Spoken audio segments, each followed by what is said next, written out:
Mélodie,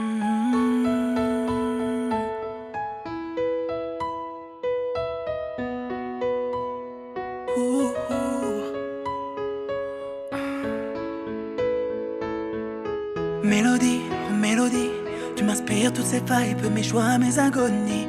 Et c'est promis, oh c'est promis, je te ferai chanter toutes les nuits.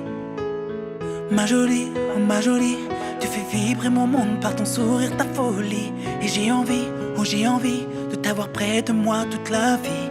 Car tu es mon plus beau voyage, mon remède quand je fais naufrage. Oui, nous deux, on est incassables, mais je ferai tout pour nous protéger. Car tu es mon plus beau voyage, mon remède quand je fais naufrage. Oui, nous deux, on est incassables, et je ferai tout pour nous protéger.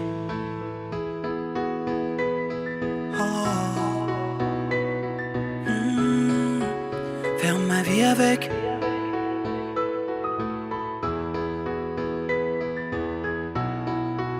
Faire ma vie avec. Faire ma vie avec toi. Ma chérie, oh ma chérie, tu peux te perdre dans mes bras. Je prendrai soin de toi.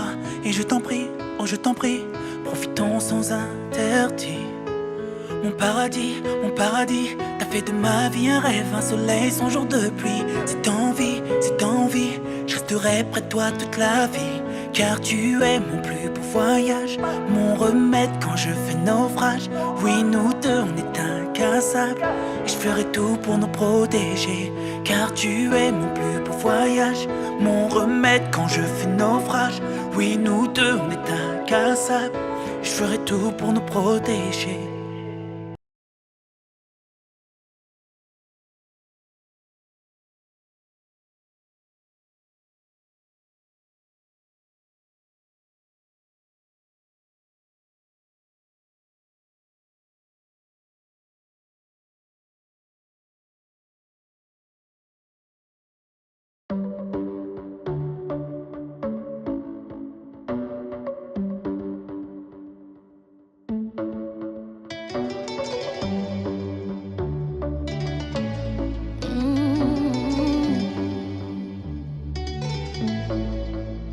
Loin de toi, ma vie était si compliquée. Loin de toi, elle était difficile. Les choses étaient mélangées, compliquées, allez, bloquées. On dit même oui, oui. Maintenant, je suis tout près de toi. Maintenant, je suis là où tu es. Je suis mariée. Toi et moi, on est ensemble. Je suis mariée. Maintenant, je suis mariée. Mariée. À toi, mon amour. Je suis mariée. Et Je suis mariée.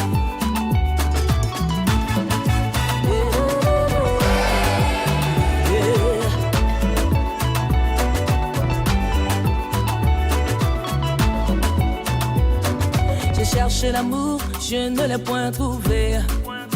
Et abattu, désespéré, je ne savais pas que tu allais me choisir. Tu m'as choisi et je réponds oui.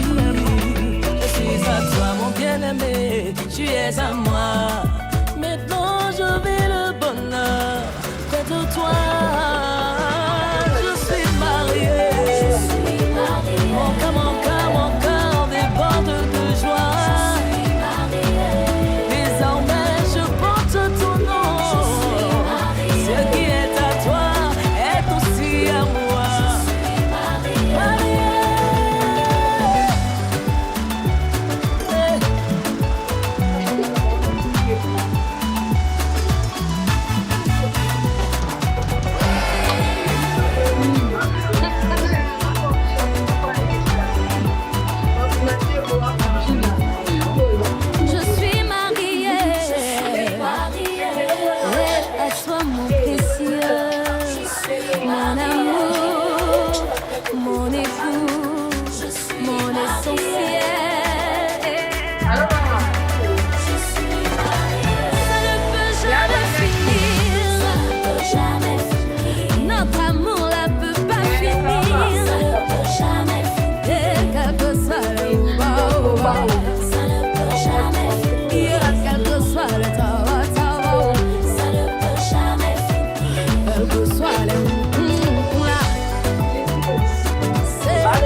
Genèse chapitre 31, le verset 30 à 35. Des deux servantes, et il ne trouva rien. Il sortit de la tente de Léa et entra dans la tente de Rachel. Rachel avait pris les téraphimes, les avait mis sous les bas du chameau et s'était assise dessus. Là-bas, fouillant toute la tente et ne trouva rien.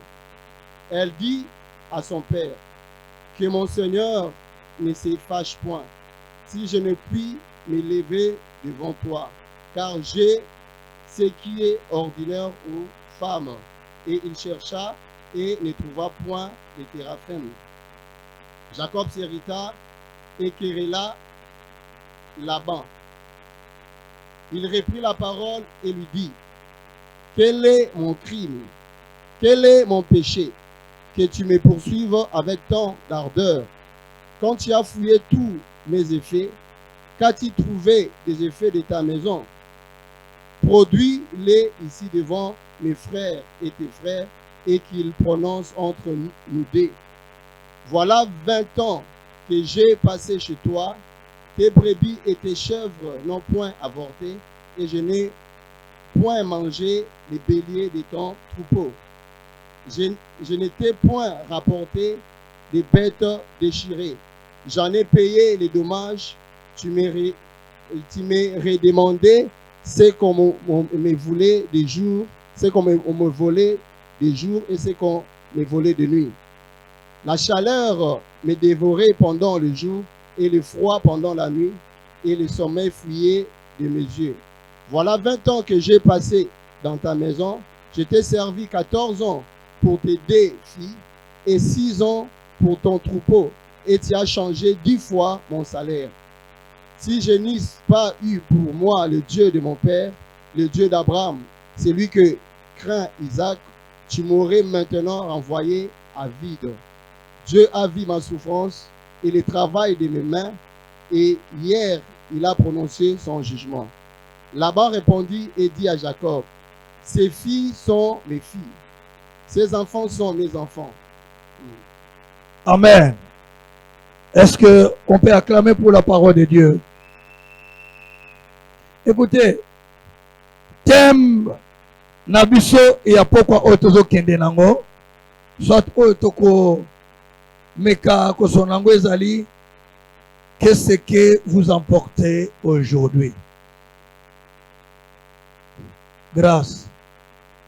Qu'est-ce que vous emportez aujourd'hui? Jonathan, qu'est-ce que vous allez emporter aujourd'hui? Grâce na te ayo na lingala. Nini yango oyo yo okombe malelo na ndako na yo. Ba o babala pe ba oyo babali na note. Bino batu bobala. Nini yango oyo bino bombemi na bandako na bino pe bino batu bobali na note. Nini yango bokomema na bandako na bino tango bokobala. L'histoire oto uti koyoka na lingi penza ko zongo mulaite na ozo kaba biloko moko oyo eza pote to sisa likambo oyo. Jacob toyebi bien biso basu. Mais na poko to lingi to yokela Jacob na Rachel na forme mosusu. Jacob awa aza epa Laban. Laban noko na ye. Ndege pasteur a outi kotangela biso a sali au moins 20 ans. Qui veut dire 6 ans. Jonathan a travaillé pendant qu'on a na vide. 7 ans a travaillé pour la grâce. Bakosiye. 7 ans Moussous Babi Bakissa a travaillé surtout pour la Moussous Bakosiye. Mais dans toutes ces choses, et loko oyo est poussé là-bas, n'a pas quoi lelo, pote akanga bisaka, abanda ko zonga pai na bango, na mabele na bango, et abiloko mibale, na début. Laban alobi boye. Le propos de Laban, pardon, le propos des fils de Laban envers moi, Jacob. Deuxième des choses, ils ont poussé Jacob pour te alongwa, abando kende pa ina bango, eza elongi, la figure, le regard. Alléluia. Oh, Jésus Christ. Le regard, le signe du visage de Laban ne te plie envers lui comme auparavant. Mikolo oyo Jacob azolinga ko préparer pour te akende azwa basi na ye po azaki na basi akota na makamba basi ala bati azaki na 4 ndege bakomaki 4 ngokota kuna temena zozwa kaka basi mibale Rachel na Léa. Avant abanda ko proposer a remarquer liboso na nuki bana ya Laban mibali bazokende ko tonga Jacob akomi mvwama kokoma mvwama akomi na biloko atata na biso batabanyo akomi na ngona ba meme. Et deuxième maman elongi ya Laban et omoni Jacob a lokola yote po yotina bilongi ya bato se changer eza sous malamu te envers yo atozo tala bango bo oyebaka na te ke siko pona longwa po elongi na bango nde na zotala baza sous le sengo na nga nde bazaki na bango liboso te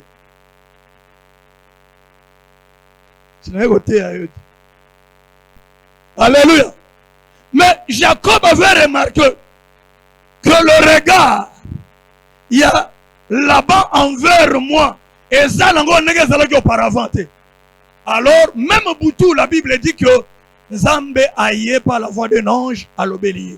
Plie tes bagages. Zwa biloko na yo nyoso kumba bifulushi na yo na basi na yo na bana na yo na batamsala na yo. Allez, banda kobima zonga na terre natale. Le matin, alinga ebisa Rachel na Léa que nalingi na kende pour le motif boye. Rachel na Léa bazongi seli Jacob te réponse boye. Papi oh comment okoki na koya ko senga biso permission toko ebisa biso aussi longtemps que papa na biso alia biloko na yo biso epa ya papa na biso et atika biso epa na yo to koma lokola bibwele na yo au lieu yo ozo décision ya to kanga biloko lelo to kende na mboka na bino yo zo lingo senga biso permission. Alléluia.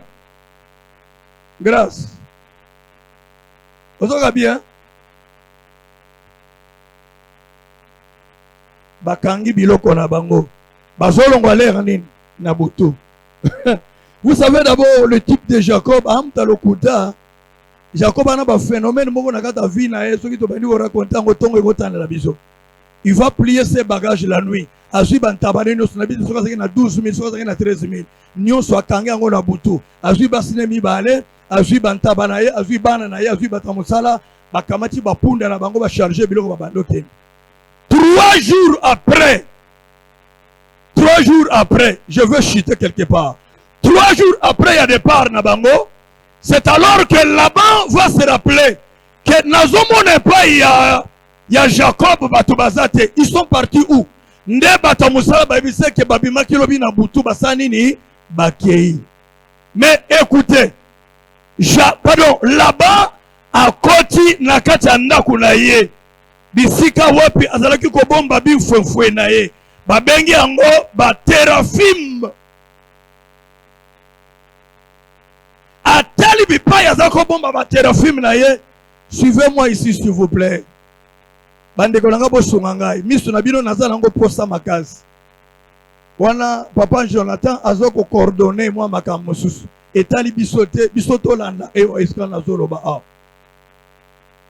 C'est alors que Jacob a remarqué que biloko na ngai nzoto eningani na moni yango te. Eke wep, mais Jacob ango pe akei nde akangi bapunda, akangi biloko nyonso kidi. Je dis bien 3 jours bakei Jacob akei na biloko ya batu. 3 jours. Qu'est-ce qui se passe ici? Biloko oyo bengabi baterafim. Na kwa expliquer ngona suka. Mutu azoki angweza Jacob te Jonathan soka ngai. Mena ko songela yo pe.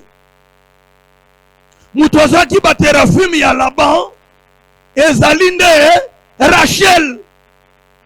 Rachel azui baterafim. Ngate akabongo.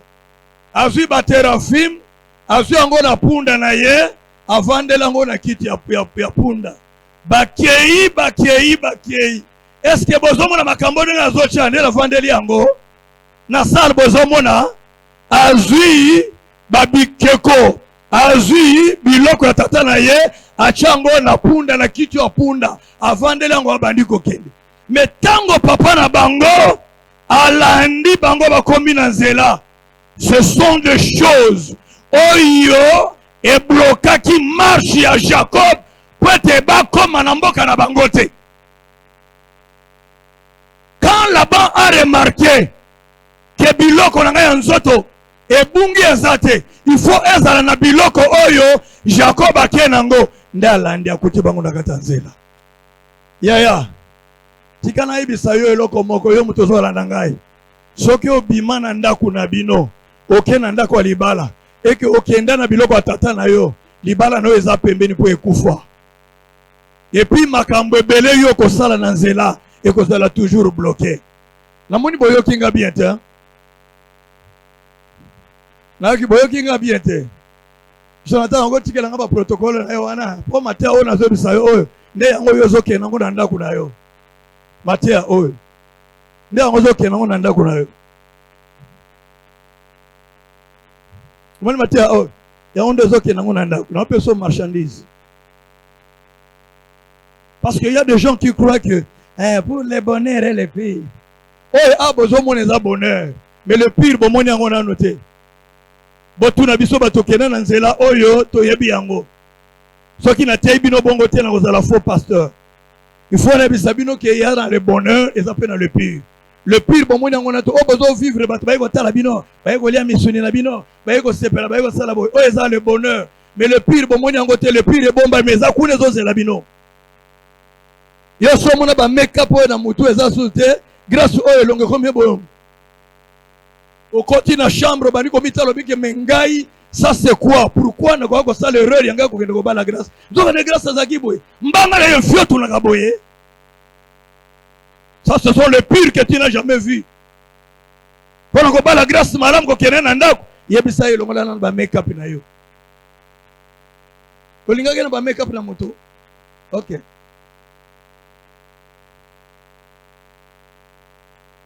Ils arrivèrent au lieu.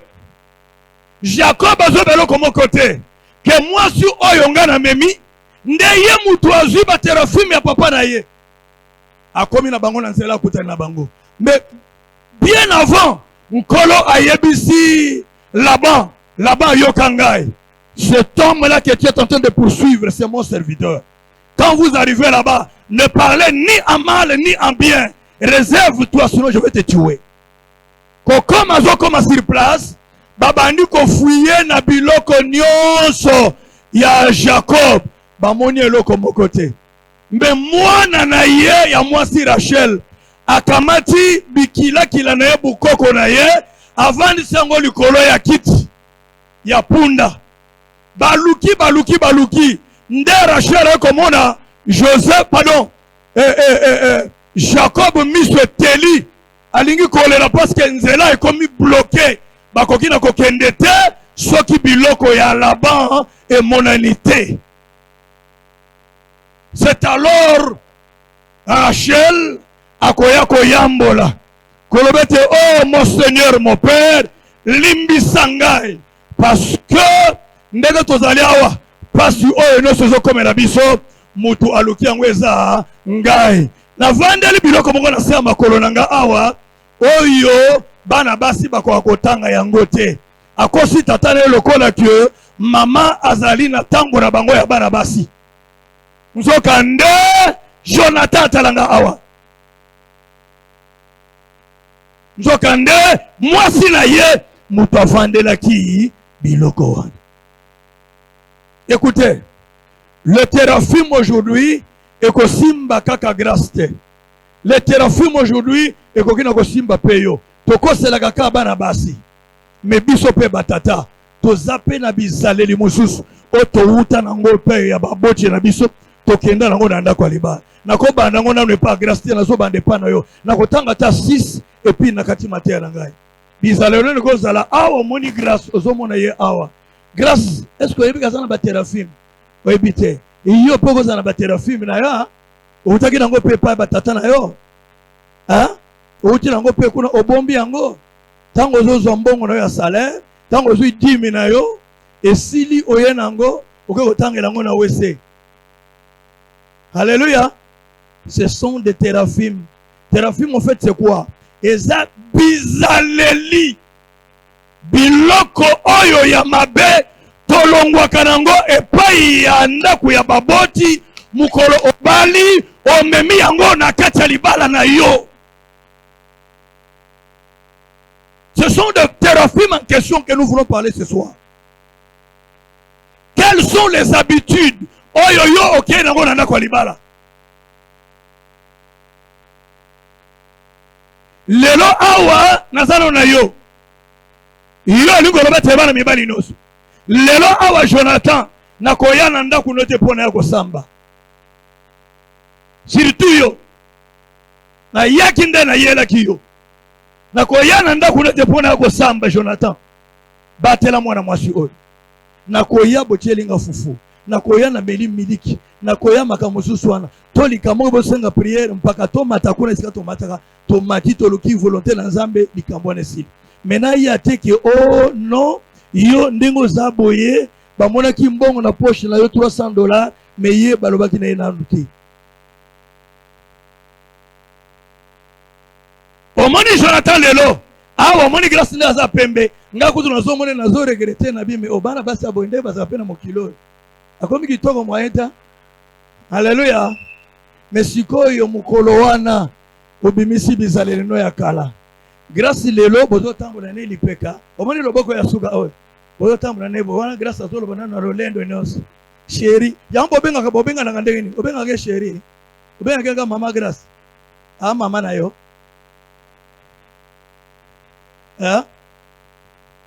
Jonathan, nazo tu na yo yebisanga iti. Obenga ke mama grâce. Grâce, kochelo ngina sete awa ngana za sango te. Na yende kote ya yo. Abenga go mama grâce. Nani? Maman grâce, hein? Mon amour, hein? Mais au bon belanga poani. Mais ce qui le lot motozo benge mon amour. Omoni awa azana robe za munene boloko la Bermudas oya ya Angleterre. Siko lobby soga longoli voile oyo les rona suko zo simba les sous-sauter. Yo bozana katikati ya nzela okomaki na 800 mètres. Yazana 700 mètres zolanda sima. Oh, dis, maman grâce, ça n'a pas été yo zo sala bareta bo pona ni okomaki déjà liboso moi ça to lando sima lokola bo ebali na ye kutute yo liboso sala loki yango na ninga kobima na yo te makambo na kobima na yo te ka yango baretar na yo mais lelo eza wana te grâce kokamata te Teraphim oyo uti na ngwe pa na bino oke nango na ndako ya libala yo kana biso conseil ya bien lelo soko lingete libala na yo oyo toye ko sambela toye ko teya ebonga grâce na ngai kamata Teraphim oyo eutake pa papa bino oyo eutake pa mama na bino tikala ko sundola ngo na nzela ko kende nango na ndako ya Jacob te. Vous savez pourquoi nzela oyo ya Rachel na Jacob ekangami na kati ya nzela? C'est parce que ezalaki na biloko ya bato ezako réclamer. Biloko ya bato ezako réclamer biloko bato ya Jacob akendeki nango. Ezani motema mabe. Tobali sa hein, tokomi boye na yebi ke makambo wana epai na bino ezalaka te me botikanga naloba mpo nazoteya yango lero oyo awa alambi fufu grâce soki amoni bato baye na ndako na ye surtout mpaka wili ye wana azoya omona sikoyo resho badimini yango na 2 mai ekomi kokauka. Alléluia. Ce sont des téraphimes. Ce sont des téraphimes. Okokutana na ba problème na ba semeki na yo mais kobimisa ba téraphimes ya babote na binote. Alléluia. Ba semeki okokutana na bango. Yaya iyo soko okutana na ba semeki lokola ya ngai.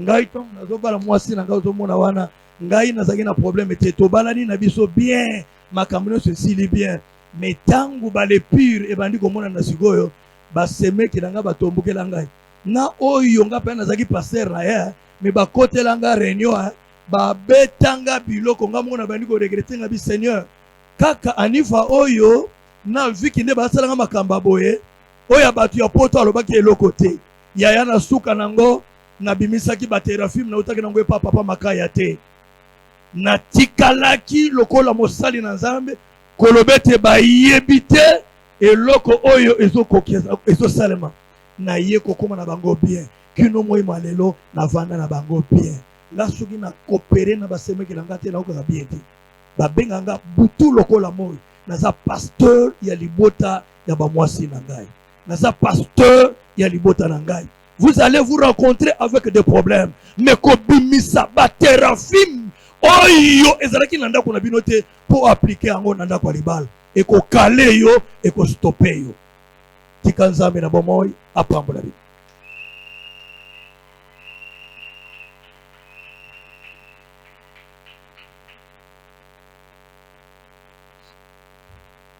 Nous passons maintenant à la prière.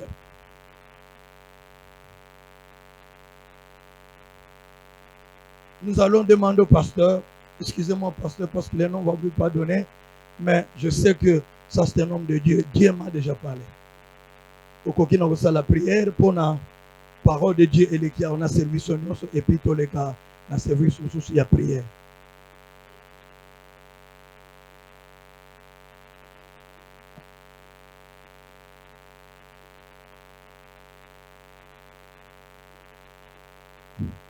Amen.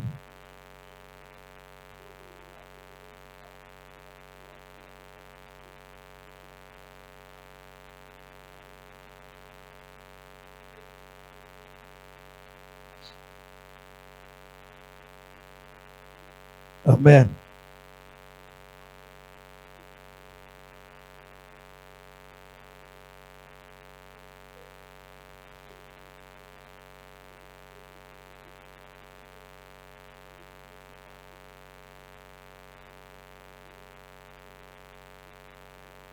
Amen. Amen.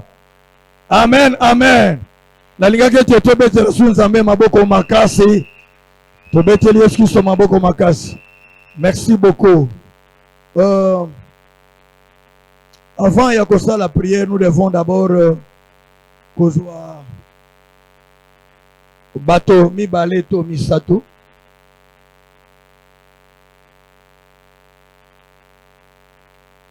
Est-ce que bato oyo bazana ngambo ya papa responsable nyonso oyo azana ngambo ya mama Grâce azali awa akoki na koleka awa po ete service oyo tolingi tosala eza mpe na besoin na ye. Responsable moko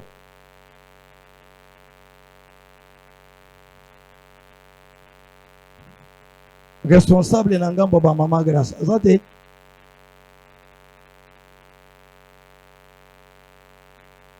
Merci, merci l'homme de Dieu. Merci. Ok. Responsable na ngambo ya papa Jonathan. Je vois déjà la maman est là. Ok. Et question moko quand on poser.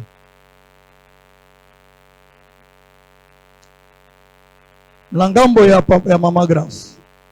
Est-ce que pasteur moi na oyo vous avez la certitude que moi na mobali oyo akamata ki biloko na ye nyonso o basengaka apesi tokoki na kopangola libala oyo eza na problème te.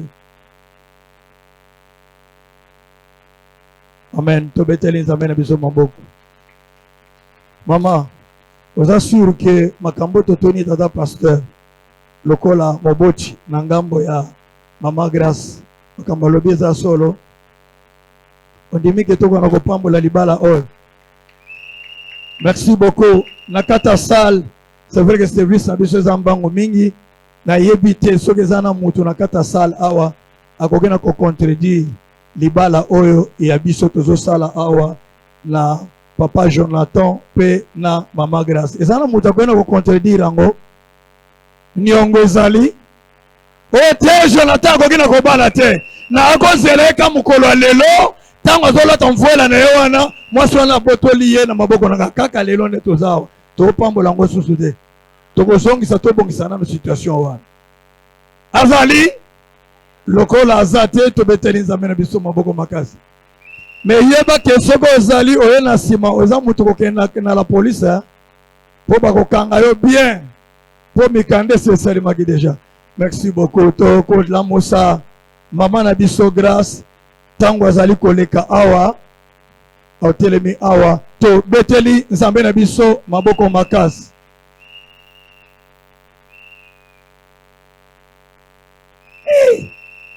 Yaya vraiment nazokamwa DJ oyo meme ata nzembo mpe ya libala mpe eza nango mpe te na kati ya miziki oyo. Ah là là là là là, pourquoi comme ça? Hein? Ya Grace tellement baloka boy. Baloka boy. Merci beaucoup. Ok, tobengi Papa Jonathan. Awa ozo pambola libala na yo, awa eza makambo pasteur te hein? Awa eza papa na mama. Ok? Merci beaucoup. Nzambe azwa lokumu.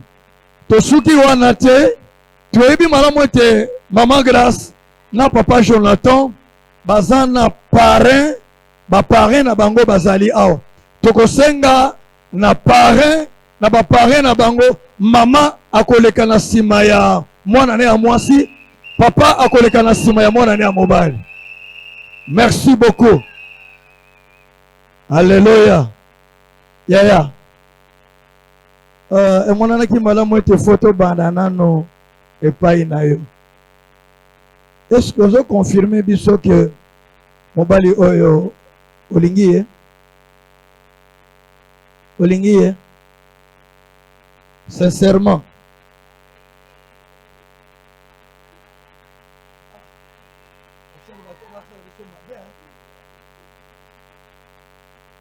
Olingi ya pesa sincèrement na micro yaya kuna bazipeli biso biloko nyonso kuna.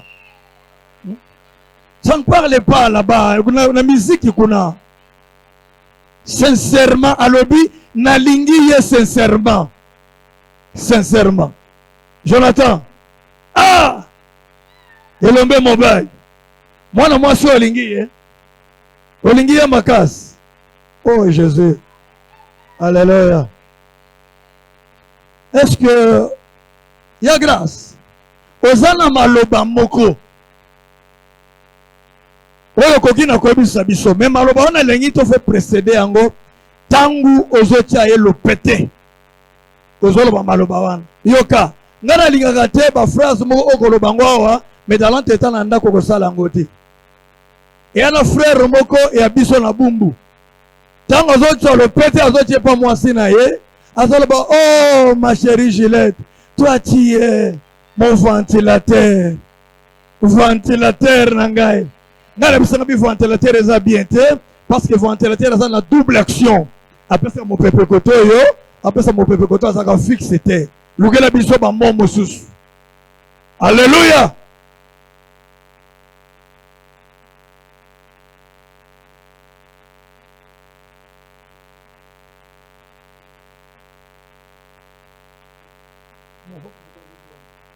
Oui. OK.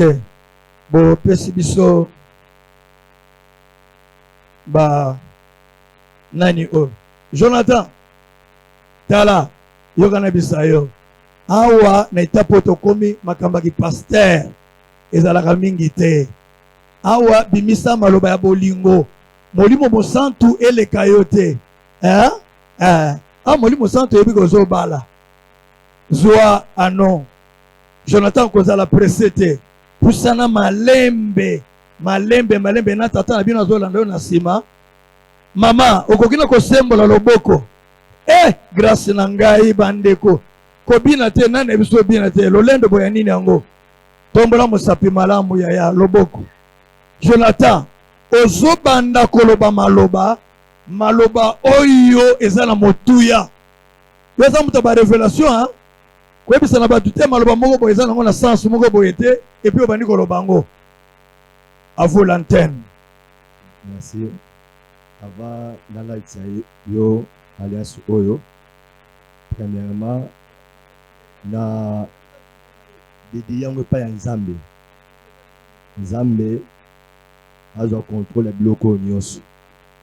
Ezelo sami et pas bato mokili. Na molimo wa Nzambe ezo place na biloko oyo. Pourtant okota na mosapi na yo ezaka symbole te. Ezala te dans effet moko ya makasi. Alors fait à malamu. Bon, en fait dans la vie chrétienne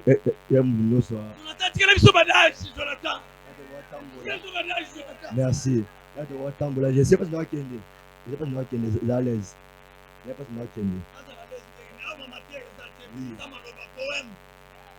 si s'il vous plaît. Bon, en fait, on pensait que la prière est dans les scènes, c'est masse. Or, en dehors de la prière, même la discipline, les appels quoi c'est masse. Et je crois que aux arts résultats de la discipline, on a payé la moussale et ensemble. Donc Dieu m'a récompensé à travers Nayo, mon amour. Zamba appelle ça comme mbeka, et pas nangai, on appelle ça comme salaire. Salaire, il y a discipline, salaire, il y a persévérance, et il y a fidélité et pas ensemble. Alors là, tu salut, batu oyo, comme signe ya bolingo, et il y a fidélité. Que tu resteras toujours ma femme et la mère de mes enfants.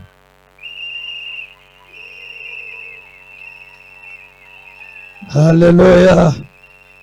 Vraiment, Zambé a pambola yo. Pe surtout toko sengete maloba oyo yo bimisi maloba wana pe elongwa na maloba elata nzoto likolo ya bombo na bino. Ekozala vraiment malam. Merci beaucoup. Maman Grâce.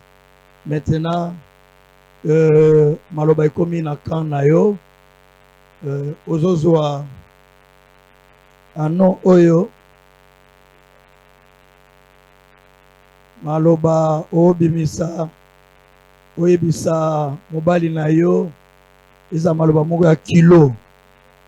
Bon, toyoki Maman Grâce.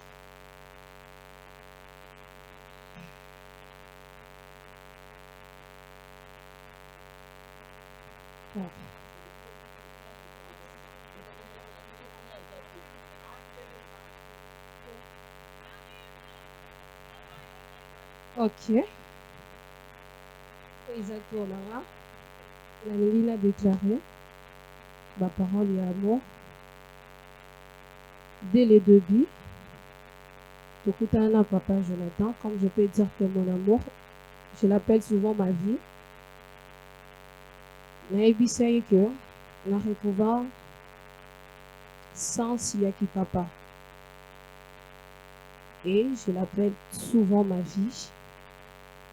Devant tout le monde, nazo déclaré, non seulement nazo déclaré, eza oyo torobi kayango, kino suka ya ba vie ya mikolo ya biase na moi pendant que tokozala ensemble, ngai na mon bolingo na ngai.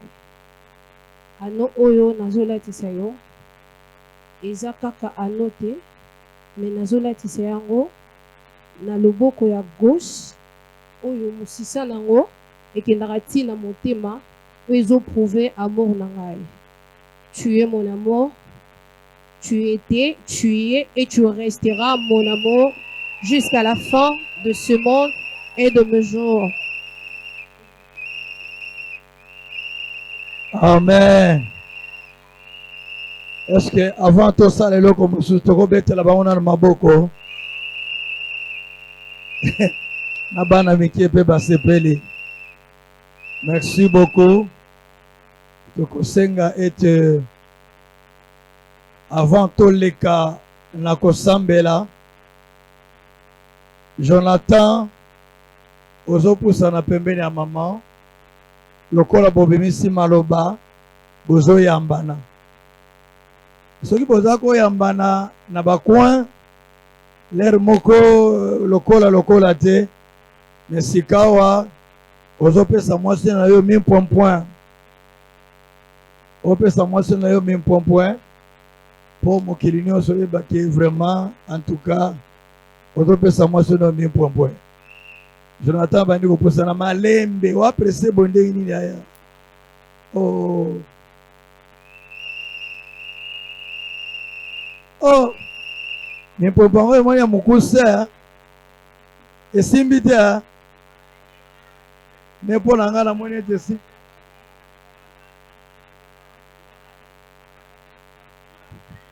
Pasteur yo moni yango ekoki.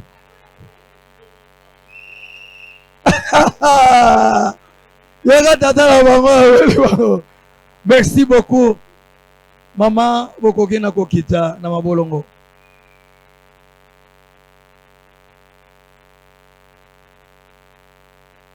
Simbana.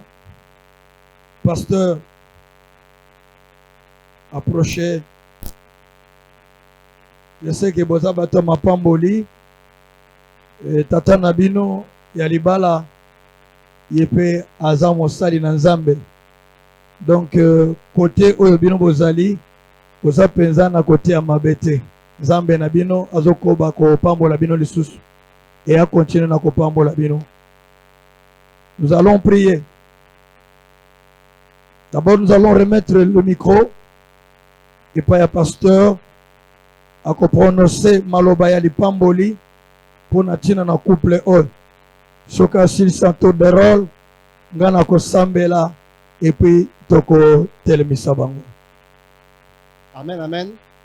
Na rosenga na biso nyonso toza parce que la Bible dit que les mariages soient honorés de tous. Ici, eza ma pamboli. J'aimerais ici que vous alliez au bon de la elongo na ngai. Zosenga ma pamboli nyonso parce que les mariages, eza nzambe de moto institue yango. Nzambe ndi aza le patron du mariage. Nous allons prier pour que toutes sortes de bénédictions eza na kati ya libala et accompagner couple oyo. Est-ce que kotombo la mongongo zo bon de l'ensemble au nom de Jésus-Christ. So marababo sekeche, malababo sa, shenelema robobo sa. Seigneur, nous venons élever ton nom en ces lieux. Nous élevons le nom de Jésus-Christ en ces lieux. Seigneur, c'est toi qui as institué le mariage. Et tu as dit qu'il n'est pas bon que l'homme soit seul. Voici aujourd'hui Jonathan et Grâce. Ils sont en train, Seigneur, d'obéir à ton instruction. Et tu as dit encore que les mariages soient honorés de tout. Nous voici là devant, Seigneur, devant ton trône. Seigneur, je viens recommander, Seigneur, cette union de Jonathan et de Grâce entre tes mains, alors que Basimbali Maboko, laisse, oh Dieu, que toute leur vie, qu'ils apprennent, Seigneur, à être ensemble. Tu as dit, et les deux deviendront une seule chair. Que Jonathan et Grâce deviennent une seule chair. Qu'ils aient le même pensée, le même esprit, Seigneur Jésus, que tu puisses régner, Seigneur, dans leur cœur et dans leur union, au nom de Jésus-Christ. Seigneur, tu as dit que personne ne sépare ce que toi tu as uni. Alors que nous sommes en train de les unir dans ta présence, que personne ne puisse séparer cette union au nom de Jésus-Christ. Je prie, Seigneur, que toutes sortes de bénédictions liées au mariage puissent accompagner Jonathan et Grâce au nom de Jésus-Christ.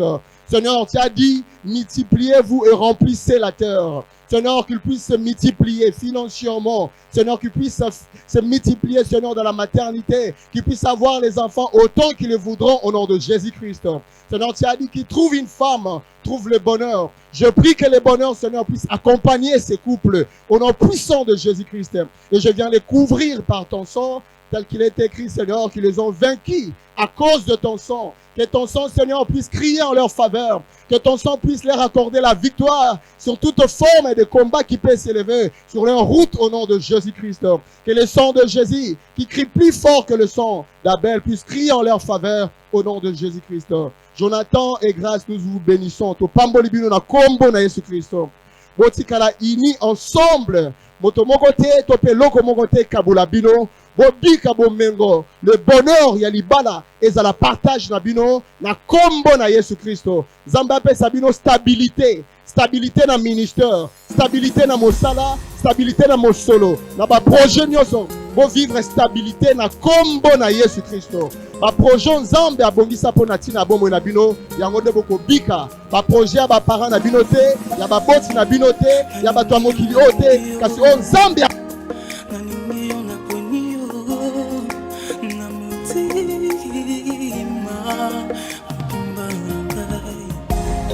Mon jour de gloire est arrivé.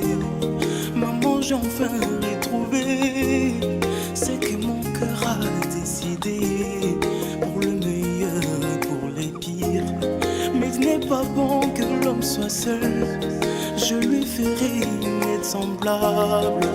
Semblable à lui, semblable à toutes ses attentes. Devant les hommes, devant l'église, je ferai de toi mon épouse et moi ton époux, et c'est là pour la vie. Oya boye na monade ngai, oya boye na santate na motema.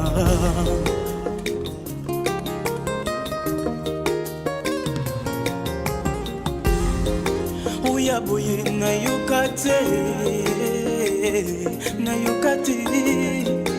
Oya boye na swawate. Tobi mili bo swababoti, tobo mwanize moto se mugo.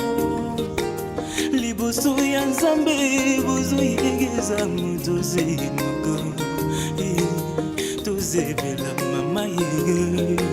Uyo nzambe ya sangizi, botwa kabolate.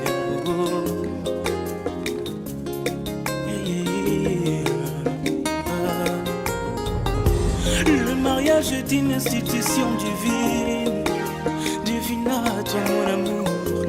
À jamais je serai fidèle, et c'est là durant toute ma vie. Ça c'est vrai, ça c'est vrai. Et c'est là durant toute ma vie. Ça c'est vrai, ça c'est vrai. Et c'est là durant. Monsieur Yannick, voulez-vous ici présent prendre Madame Christelle comme épouse? Oui, je le veux. Madame Christelle, voulez-vous ici présent prendre Yannick comme époux? Oui, je le veux. Fidèle éternel, fidèle éternel, ici tu donneras. Ah oui, oui, oui, oui, oui, oui. C'est que ton cœur désire.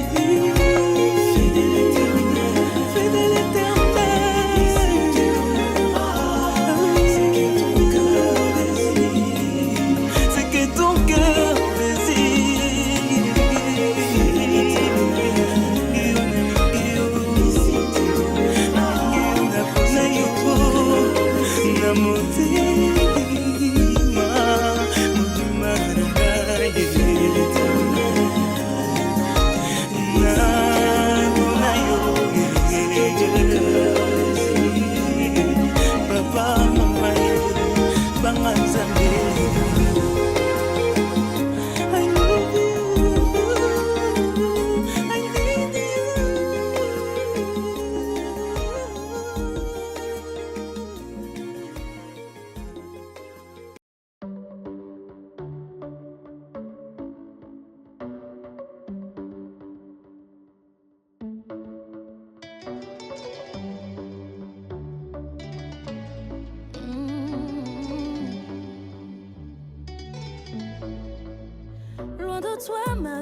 était si compliquée. Loin de toi, elle était difficile. Les choses étaient mélangées, compliquées, allez, bloquées. On dit mais natina na couple oyo akutana na bino te, akutana na Yesu Kristo Nzambe oyo bino bozosalela. Bolamu na Nzambe bila bino na motema oyo eza kofungwama na kondima oyo biso basali na Nzambe tosimbi na mapeka na bino tikete bobika maloba oyo elongwa na nzela na maloba elata nzoto likolo ya bomoi na bino mpo na Yesu oyo aza likolo tosambeli bongo tolobi amen. Totelemi likolo siko bosalisa biso mimpwempwe oyo bopesanaki wana ezalaki kokoka te. Bopesa biso sikoyo tomona bino mimpwempwe ya solosolo ya grâce a sheri na yo ton amour ya jo sa makambo esango ya bato Yesu tobeteli bango maboko makasi tolobi boye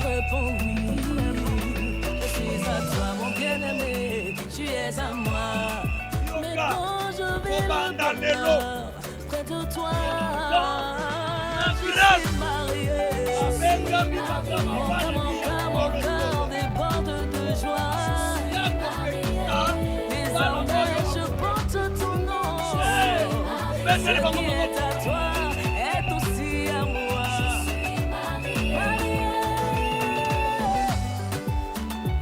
Yaya DJ oyo abiso oyo sieza moma boka kobetela bango ata musique vraiment DJ ake wapi hein?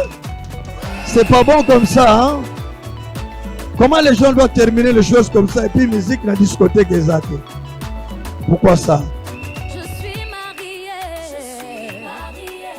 et à toi mon précieux, mon amour, mon époux.